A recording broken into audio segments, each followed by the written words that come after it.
You are listening to Footy Talk. It's your place for the latest news, interviews and analysis from the world of AFL. And joining us every Tuesday, as he does, and tries to set the agenda and we analyse the big topics. It's Nick Riewoldt, my good big mate over there in Texas.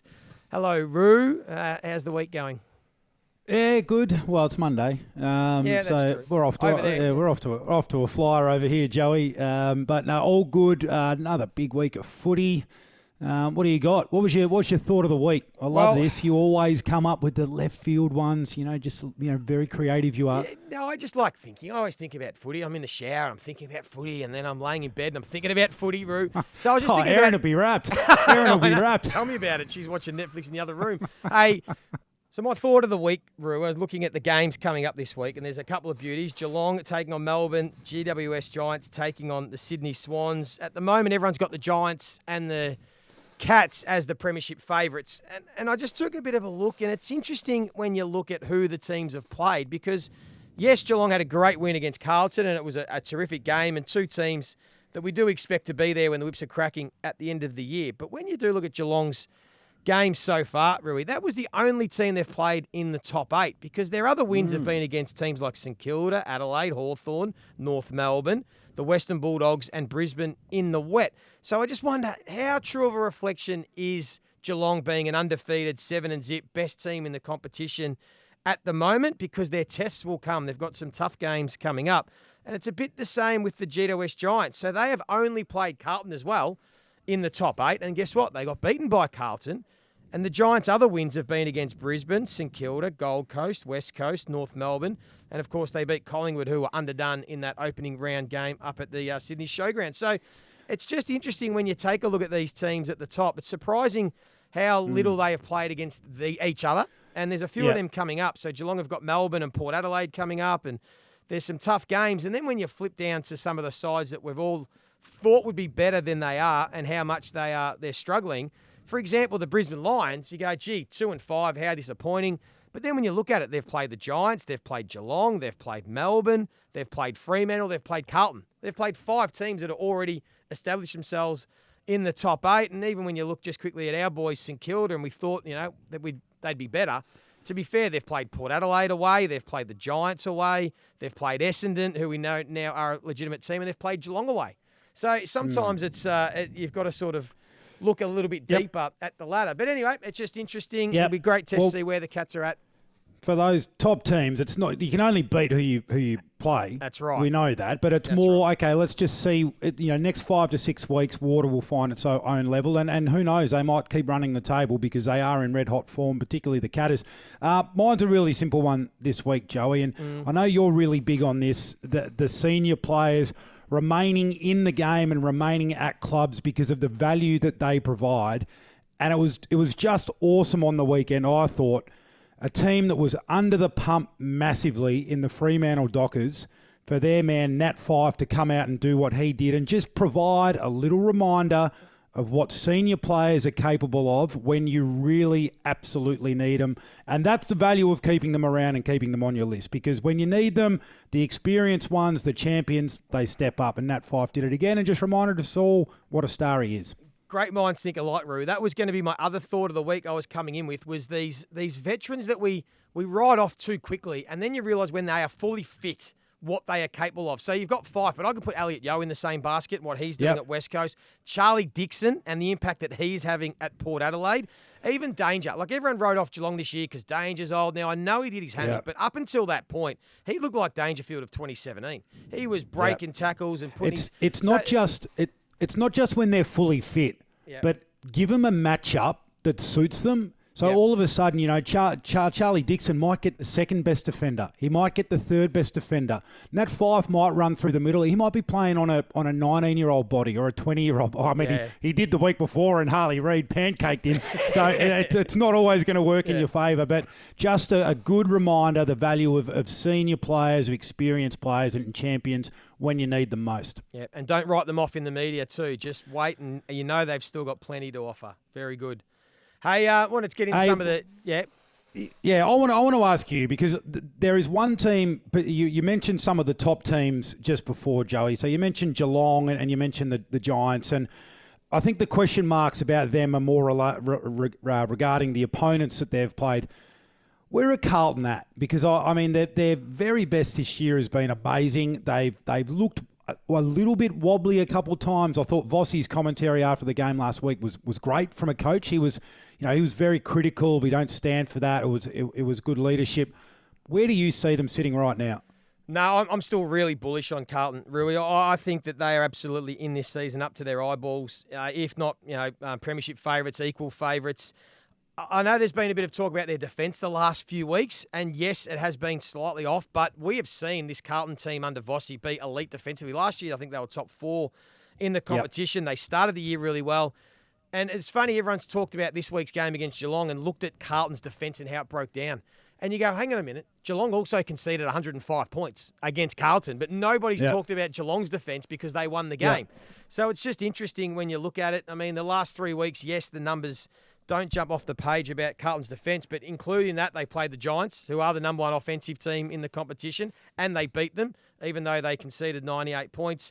And they're missing 3 of their best 6 defenders, which I know, and you understand, and we saw it with Geelong last year. If you don't have continuity with your back 6, it makes it awfully difficult. And when they get Marchbank and McGovern and Sard back in there, instead of some of the other players that are playing at the moment, they've got Lockie Young and Kemp and Cowan and some other guys doing great jobs. But when you get your best back there, I think we'll see a different looking Carlton defence. They've improved their turnover game, which is a huge issue for them last year that is significant in modern footy. Their clearance game's still elite. We know about the firepower in their forward half. I'm not jumping off the Blues at all, really. I think that even though they lost 66 entries against Geelong, you give me that 9 times out of 10. Give me that in a prelim, and I'll take Carlton to beat Geelong in a prelim. So I thought that was a terrific performance. Yep. Very good. Hey, the other big talking point at the moment is around free agency. We know it's a bumper crop happening this year. A lot of big names out there. One that's being floated around, I think probably because of the lack of success that he's experienced throughout his career so far at North Melbourne, is LDU from the Kangas. And linked with the Sainers, Joey. Yes, what do you make of that one? Our man Jay-Z been very strong on it. So Luke Davies-Uniacke not out of contract till the end of next year. And he thinks that St Kilda are in it up to their eyeballs to make a massive offer to try and get Luke Davies-Uniacke. I think for me it's a no-brainer, Rui. I said on first crack on Sunday night, St Kilda at the moment, they take a knife into a gunfight into the midfield battle nearly every single week. When you look at what they've got, I had a look at the numbers. Besides Jack Steele, every other midfielder at the moment, and some of them are young, to be fair, but they're either average, below average, or poor as a rating for a midfielder. Windhager and Seb Ross and Philippo's just not quite getting it done in there, and they've thrown Garcia. And on the weekend, Ross Lyon had 11 different players go through the midfield for St Kilda up against that Port Adelaide midfield. It was always going to be a tough ask. So I think no doubt they need firepower in there, and you've got to do it multiple ways. We know the draft, just going to the draft is not going to work. You need to get free agents in. Look at what it's done for Essendon by getting some free agents into that football club around some of the young talent. I think he'd be a great fit. And I don't get hung up about the money anymore, really. I think the money's a little bit overrated because salary caps now, and as they continue to expand and players sign long-term contracts, you can always make the money work. You can shuffle it around, front end it, back end it, ask a player to take some more at the start, less at the end. I think you make it work. So for me, it's a no-brainer. I think he's a very, very good footballer. Would be even better in a good team. What about you? I think it's the next part of the list rebuild, if you like. When you look at the peripheral pieces, they've gone and got players like Henry, runners on the outside like Wilson through the draft, and Philippo, and boys are going to be able to run all day. What they don't have through that middle part of the ground is that sort of ball-winning burst player that Davies-Uniacke can be. So I think that's a bit of the missing link. They're kind of pedestrian through the middle. They've got great warriors in there. I mean, Jack Steele and guys that'll put their head over the footy all day and win it, but no one with that real line-breaking X factor that I think he could provide. So, agree. Go out and get him if you can.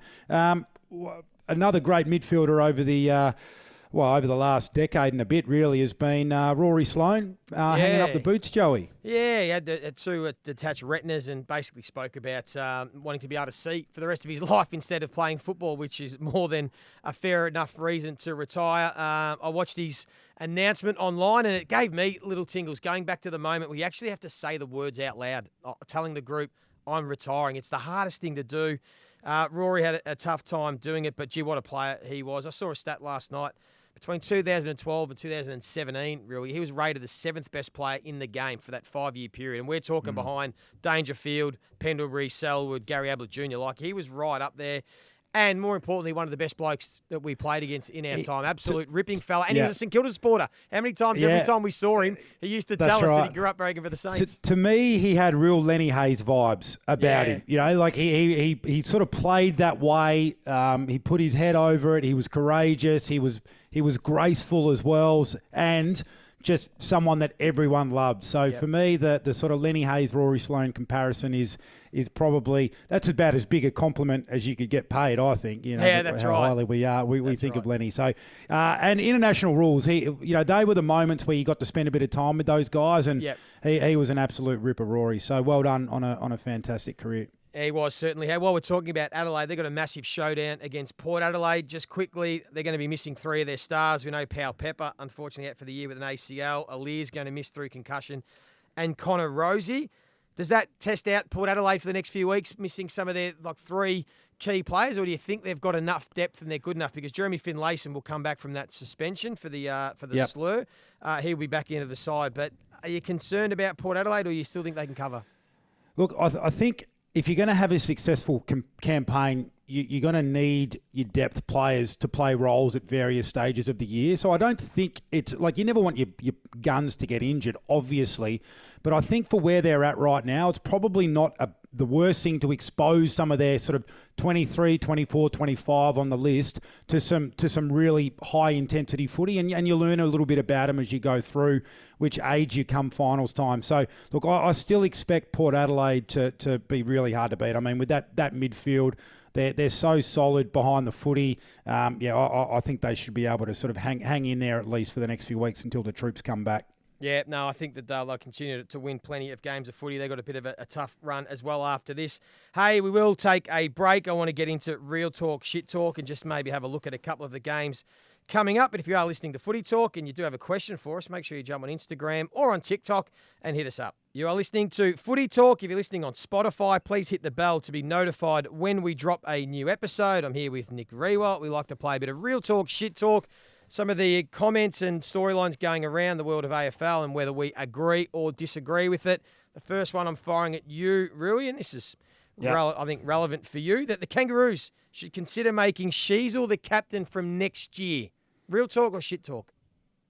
I'm going to say real talk with a caveat, and that's, how does he model the behaviours behind closed doors? I mean, I think there's a lot more to it than just making your best player captain. I mean, they've got to be, I think, a leader in terms of the way they command the group. They've got to be a leader in the way they prepare Monday to Friday. But assuming he ticks those boxes, then I don't have a problem with making a 20-year-old captain. I think you could lighten the load for him a little bit early with perhaps a Nick Larkey if he's in the same boat.